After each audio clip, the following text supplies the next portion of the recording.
Wes Calloway stood at the top of the rise where the wind came hardest and watched them from too far off to hear. Nora Fenwick knelt beside the well pump with the boy's hands cupped inside her own, showing him how to prime it without flooding the whole yard.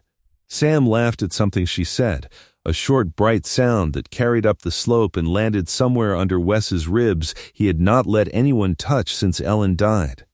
He should have gone down. He told himself that every morning that autumn and did not do it every morning. There was a fence post rotted clean through on the east line, and he used it the way he used most excuses. To stand up on the rise a while longer, watching a woman hired for wages teach his son to draw water like she had handed him a trick worth keeping. Sam pumped the handle himself now, soaked to the elbow, grinning up at Nora like she had given him something rare. She said something Wes could not hear. The boy nodded hard, the nod he saved for things he had already decided to believe, and reached for the bucket before she could lift it herself. Wes turned back toward the fence post before either of them could catch him standing there. He told himself it was the fence that needed fixing. It was not the fence, and some part of him had known that since the day her wagon came up the road in September, though he was not yet a man who would say so. Not out loud, not to himself, not to the boy who had already made up his mind. Down at the pump, Nora straightened and pressed a hand to the small of her back, the way anyone did after an hour bent over cold iron, and looked up the rise without seeming to look for him at all. Wes told himself that was nothing too. The arrangement had been his sister's doing, mostly. Bess wrote from Union Creek that autumn saying she knew a widow, decent and quiet, newly arrived from the east with nowhere fixed to be, and that the ranch could use a woman's hand before winter set the roads hard. Wes had not asked for a woman's hand. He had asked, when pressed, only that whoever came be reasonable about wages and unreasonable about gossip, and Bess had written back that Nora Fenwick was both, plus a fair cook. Nora arrived on the last wagon before the first real frost, with 2 trunks and a doctoring satchel she did not explain and nobody asked about. She had buried a husband the winter before, a barn roof and a bad plank, and a fall that should not have killed a careful man, but did. Before that she had spent 2 years nursing her husband's mother through a lung sickness that took its time about dying, changing dressings and boiling linens and learning, without meaning to, the particular quiet required in a sick room. None of that came up in the first week. What came up was the work. Wes stated the terms on the porch the evening she arrived, plainly, the way he stated the price of cattle. Cooking, mending, the boys' letters and sums of an evening, the house kept warm and decent. Wages paid the first of each month, in full, whether the winter was hard or easy. A room over the tack room, which he had cleaned out and fitted with a stove himself, though he did not say so. Gone by spring, if either one of them wanted it so. No hard feelings either way. Nora had listened with her hands folded and said that suited her fine, and asked was there anything he wanted to say about the boy. There was not yet. He told her Sam was quiet since his mother died, and would likely stay that way a while, and that she was not to trouble herself over it. She had troubled herself over it by the second week anyway, though not in any way he could point to. Wes kept his distance the way he kept distance from most things that autumn. He called her Mrs. Fenwick even after she told him twice that Nora would do. He ate his supper with his hat creased in his hands like a man at church, spoke to her only of the work, the weather, the state of the root cellar, and went out to the barn most evenings before the lamp was fully lit, as though the kitchen after dark held some danger he preferred not to name. The ranch itself was proof enough of why Bess had pushed the matter. 2 winters without a woman's hand had left the house serviceable but bare, curtains gone gray, the garden gone to weed. Meals that leaned hard on salt pork and biscuit because Wes could keep cattle alive better than he could keep a kitchen. The Dakota Territory did not forgive a man for neglecting either. Frost came early that year, and the well needed priming twice a day once the ground began to harden, and there was a second mortgage on the north section that Wes mentioned to no one, least of all a woman he had known 9 days. Ellen had been dead 2 years that November, taken by a fever that swept through 3 counties in a single bad season and left more than one house on that road with an empty chair at the table. Wes had buried her on a Tuesday and gone back to branding cattle on Wednesday because the cattle did not know what week it was, and someone had to feed them. He had not cried where anyone could see it since. He told himself that was strength. Bess told him, more than once, that it was something closer to a slow kind of drowning, and that a boy of 8 needed more than a father who worked from dark to dark to keep from sitting still. Nora had not come to fix any of that. She had come for wages and a roof and work she knew how to do with her hands, and if she noticed the particular silence of a house where grief had never once been spoken aloud, she said nothing about it either that first week, and only watched. The chair had stood pushed against the wall since Ellen died, plain pine with a cracked-down one spindle that Wes never fixed, because fixing it felt too much like agreeing it would be used again. Nobody sat in Ellen's chair. Nobody needed to say so. On the 9th evening, Sam pulled it back to the table himself, scraping it hard across the boards, and set Nora's plate in front of it before she had come in from the washroom to see who had done such a thing. Wes stood in the doorway with his hat still on and watched his son straighten a chair that had not moved in 2 years. Nora came in wiping her hands, saw the plate, saw the chair, and looked at Wes for permission she was too careful to ask for out loud. He said nothing. He hung his hat on the peg and sat down at the head of the table like it was any evening, and after a moment that stretched longer than a moment should, Nora sat down in Ellen's chair. Sam ate his supper like nothing at all had happened, which was, Wes thought, the surest sign that everything had. After that, the small things came steadily, the way weather changes before anyone can name the front moving in. Sam showed her the low spot along the creek where the cattails grew thick enough to hide a boy of 8 entirely, a place he said he had never shown his father because his father was always working. He showed her which hen laid soft-shelled eggs and needed extra grit, which the ranch hand Charlie Pruitt could never remember to check. He told her, unprompted, that his mother used to hum while she worked, and that he could not remember the tune anymore, only that there had been one, and Nora did not try to fill that particular silence with anything at all, which he seemed to need more than words. Charlie Pruitt made the mistake, in the second week of October, of calling Nora hired help within Sam's hearing, meaning nothing cruel by it, meaning only the plain fact of her wages.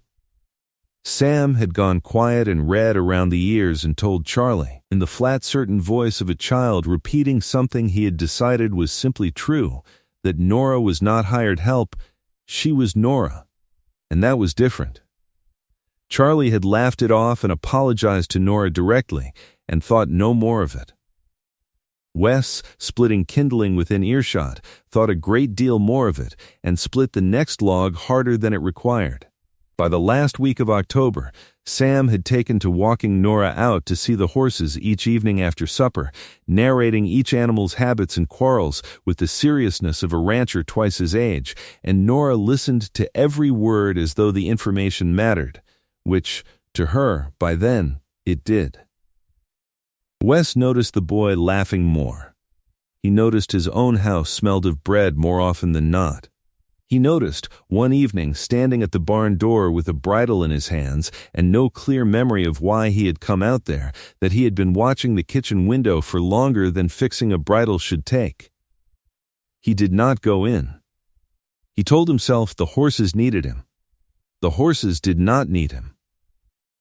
Near the end of the month, Sam brought her a smooth gray stone from the creek bed, shaped almost like a heart if a person was willing to be generous about it, and told her plainly that it was for keeping, not for looking at once and setting down. Nora kept it. She set it on the shelf beside her doctoring satchel, where she would see it every morning, and if Wes noticed it there when he came to fetch liniment for a cut hand in November, he did not say so, though he studied it a good deal longer than a stone required. The cough came on a Tuesday night in November, a hard barking sound that woke Wes from a dead sleep before he understood what he was hearing.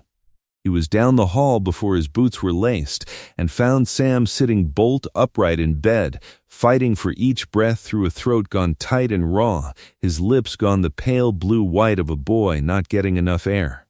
Nora was there before Wes had finished lighting the lamp, in her nightclothes with her hair loose down her back, already feeling along the boy's jaw and throat with 2 fingers, already counting something under her breath. She told Wes, in a voice with no room in it for argument, to get the kettle boiling and bring every blanket in the house, and to send Charlie for the doctor in town, though she did not expect him back before morning given the roads. Wes did as he was told. He had never in his life done as he was told so fast. Nora sat Sam upright against a stack of pillows, never let flat, and rubbed his chest with goose grease, and a little turpentine worked in careful and thin, the smell of it filling the room, and pinned a warmed flannel over it while the kettle came to a boil in the next room. When Charlie had gone out into the dark for the doctor, she built a tent of blankets over a chair pulled close to the bed and set the steaming kettle beneath it, angling the spout so the wet heat rose up under the cloth and into the boy's straining lungs, the way she had done a dozen times for her husband's mother in a sick room 3 states away.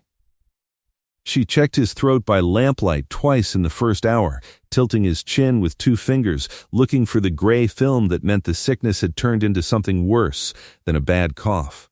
Something that killed children in that country every winter and did it fast. She found none. She said so out loud, plainly, not to comfort Wes, but because he had asked, and because a person in a sick room deserved the truth of what she was looking for.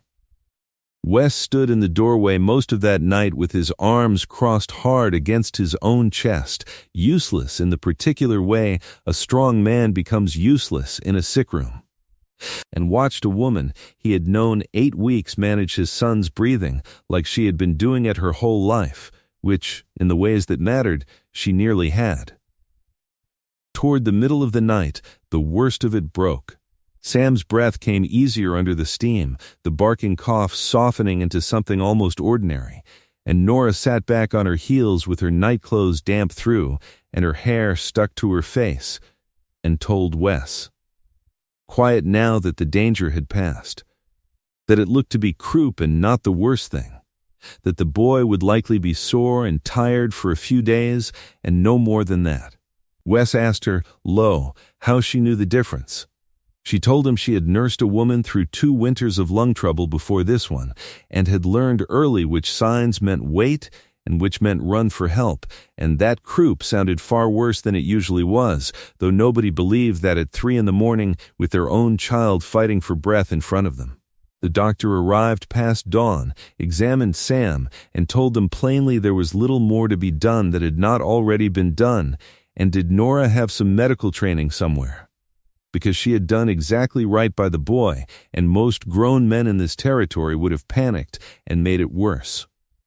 Wes said nothing to that, standing in the doorway with the gray morning light coming in behind him. He only watched Nora tuck the last blanket around his son's shoulders, her hands steady now that the worst had passed, though they had not been steady an hour before, and understood, in the plain, unhurried way a man understands something he has been circling for weeks, that he was watching a woman who belonged in that room, whether anyone had hired her to be there or not.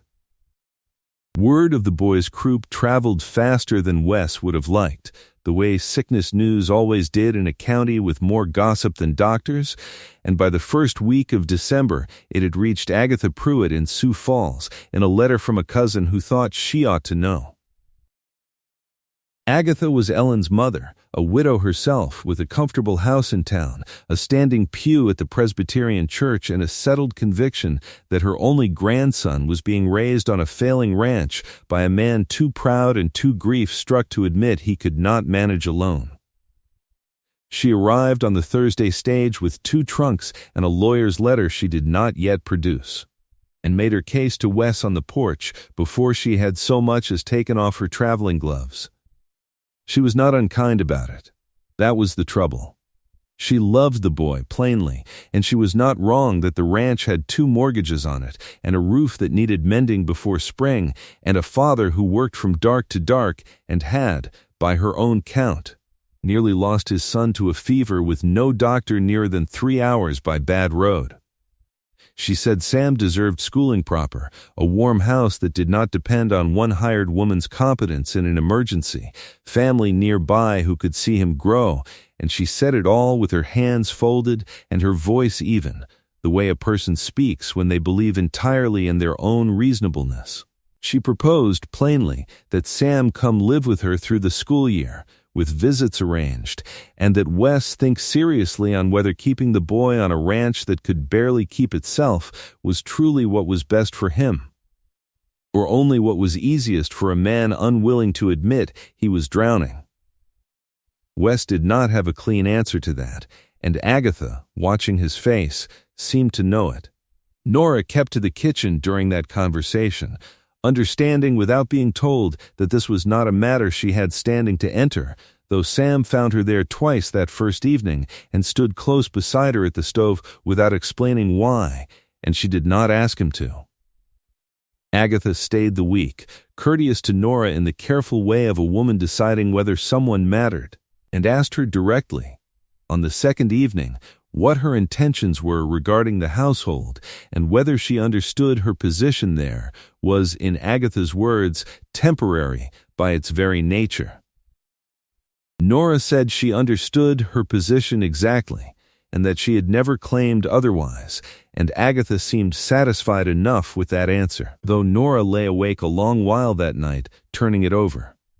By the end of the week, Agatha had produced the lawyer's letter after all, not a threat exactly, only a statement of what she was entitled to raise before a judge if it came to that, given her means, and Wes's debts, and the plain fact of what had nearly happened to Sam in November. She wanted an answer before Christmas. She said she would be at church on Sunday, and would appreciate Wes's decision by then, one way or the other, so the matter could be settled before the roads closed hard for the winter. Wes spent the days between saying almost nothing to anyone, splitting more wood than the house could burn in 2 winters, and Nora, watching him from the kitchen window, understood that he was not deciding between 2 answers so much as trying to survive the choosing itself. Sam overheard more of it than either adult intended, the way children in small houses always do. He said nothing about it directly to his father, but he grew quieter that week in a way that worried Nora more than tears would have. And on Saturday evening he asked her plainly whether grandmothers could simply take a boy away if a judge said so.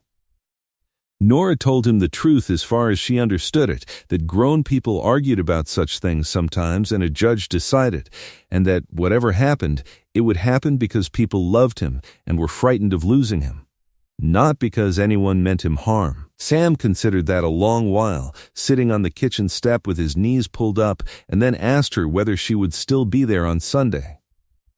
Nora told him she did not know, and that was the truest thing she had said to him yet.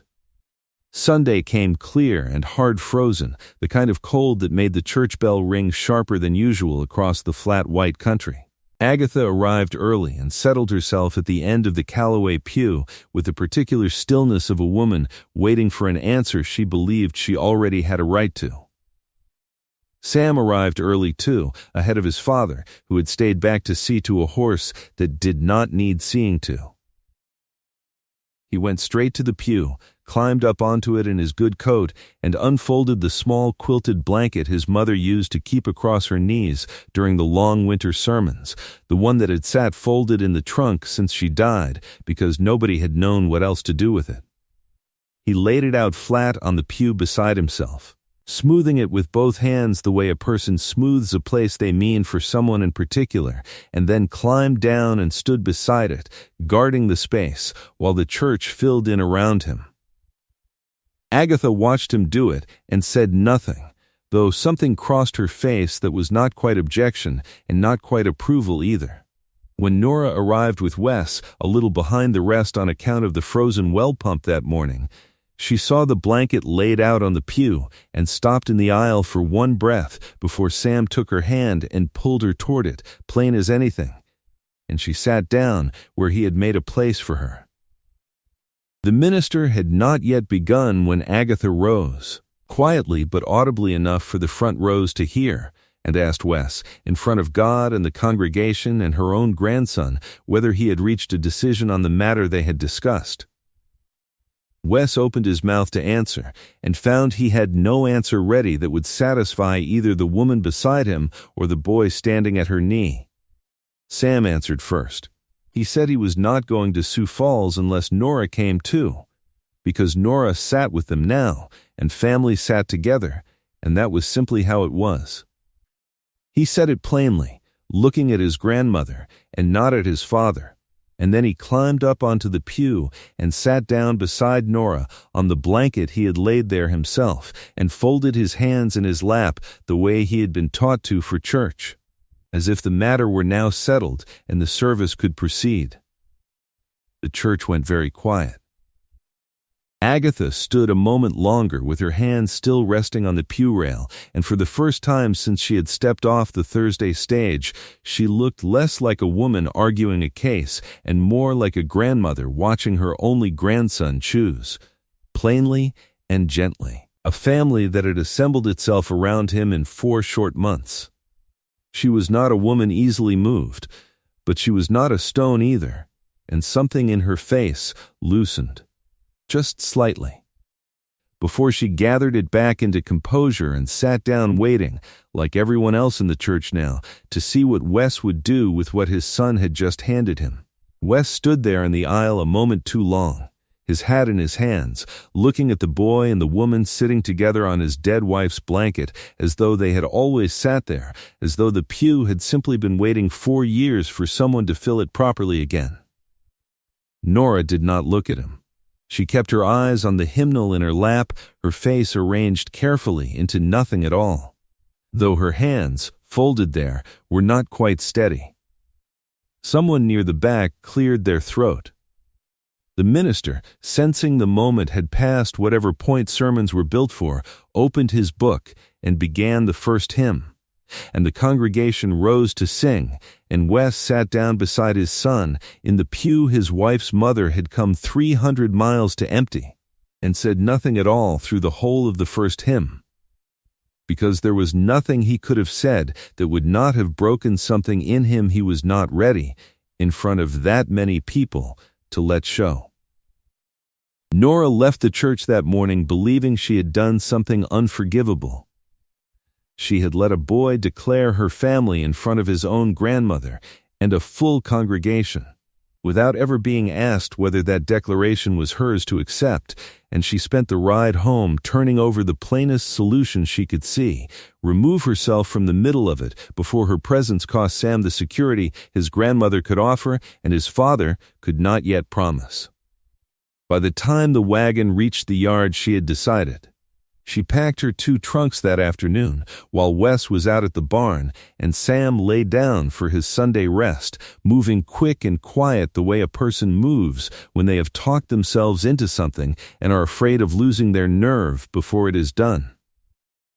She left a note on the kitchen table, brief and plain, thanking them for the work and the wage, and saying she thought it best, given the circumstances, to take the Monday stage rather than complicate a decision that was not hers to complicate.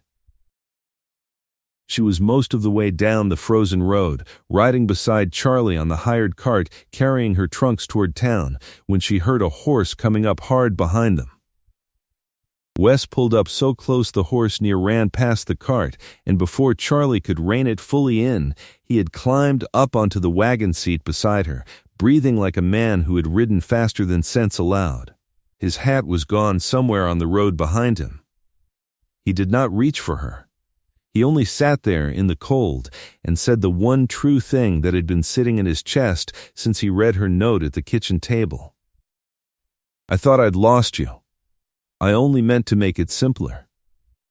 It isn't simpler. It's the plainest mistake I've ever watched a sensible woman make. Sam shouldn't have to choose between his grandmother and a housekeeper. He didn't choose a housekeeper. Neither did I. Then what am I to you, Wes Calloway? Family, if you'll have us. Nora sat a long while on that wagon seat in the cold before she turned to Charlie and told him they would not be needing the Monday stage after all. Wes rode into town that same evening, cold as it was, and sat across from Agatha Pruitt at her cousin's kitchen table and told her plainly that he would sign over his claim to the Larson water parcel, the 80 acres that had come to him through Ellen's father's estate, and that he had every legal right to contest for himself. The 80 acres that would have solved his water trouble on the north section for the rest of his working life.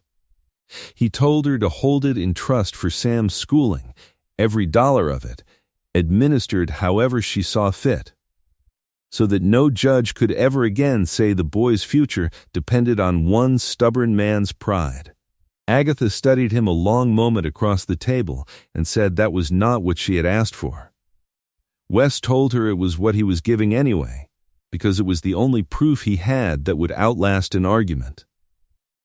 Agatha left for Sioux Falls the following week with the papers signed and no further mention of judges or lawyers, and wrote to Sam that Christmas with a promise to visit each summer, which she kept for years afterward, arriving each June with gifts too fine for ranch life and staying exactly long enough to remind everyone she was still, and always would be, the boy's grandmother.